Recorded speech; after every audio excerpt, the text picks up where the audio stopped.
should admit, I had the most successful 4 years of my life, but I'm gonna vote for some. I said, and now that person came back to me. I don't want that person. I don't want that person. You know, they say you should take everybody, but that's not the way I'm built. It's one of those little problems. This person, no, this was in the Republican primary. So I had the best 4 years I've ever had under Trump, but I'm gonna support this one. I said, that's the end of that. You know, when they came back, we're gonna lower interest rates. We're gonna have low taxes. We're gonna have tremendous incentives for small business. You know, small business is much bigger than big business in this country when you add it all up. And we're gonna take care of small business. Thank you. Sir, what's your name? Travis Finkenminer. I'm from Palmyra, Pennsylvania.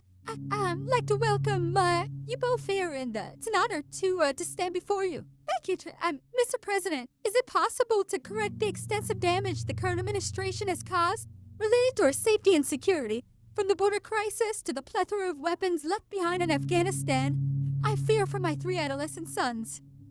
At night, what do I tell Kale, Kate, and Cole about their safety and their future of this great nation? Well, the first thing you should do is pray. Hey, Matt, because what they've done to our country, and I hate to use it, what these stupid people, naive people, but bad people, you know, weaponization. Again, they're after me. I got more court cases.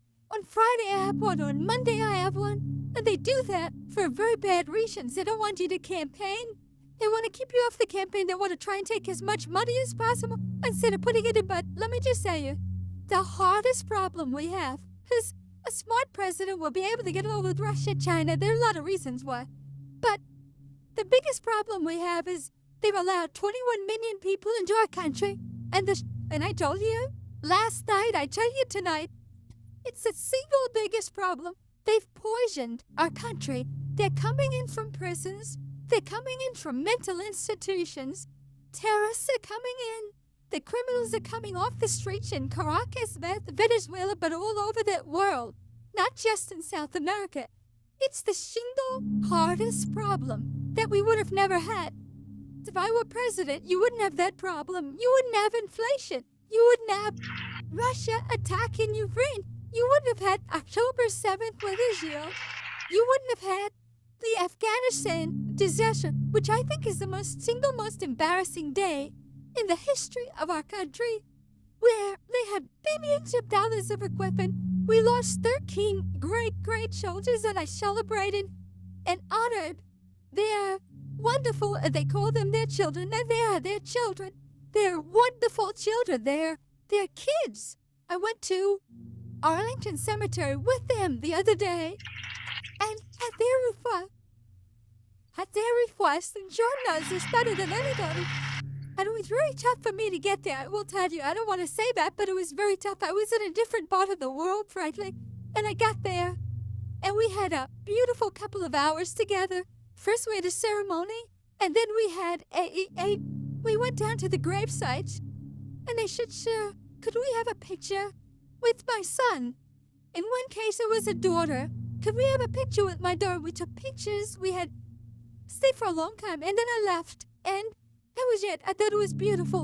And those people are phenomenal. What they've done, Joe Biden and Kamala killed those children because of their incompetence, just like they had a gun that killed them.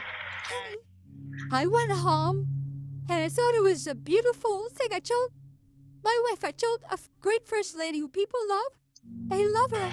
But I said, it was so sad and yet so beautiful and joyful in a sense. I mean, the people, they had something that was very special. And I went there, and, you know, I had them up to Bedminster. I got to know many of them, most of them. But I get home, and I get a call from one of my people. "Sir, they're saying that you use this for public relations purposes." And you know what happened? It was so beautiful. Every one of those people made a video to say that Donald Trump came here. I got enough publicity. I don't need publicity. I'd like to get half the publicity. I'd be very happy. But they said that, and you know, you show the videos. The videos became very, very well known and famous, actually. Some beautiful statements that I went there. got nothing out of that except to take care of people that were not taken care of by our government.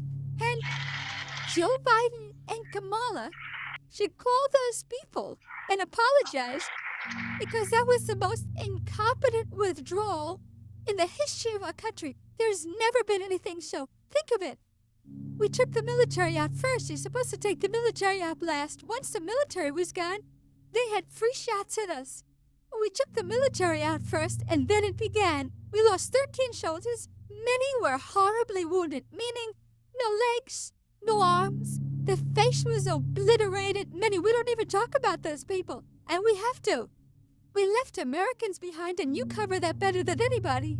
We left many Americans behind, and we left billions and billions of dollars of brand new military equipment behind that now they are one of the largest sellers of military equipment in the world. Afghanistan, they're selling the equipment that we just walked away from.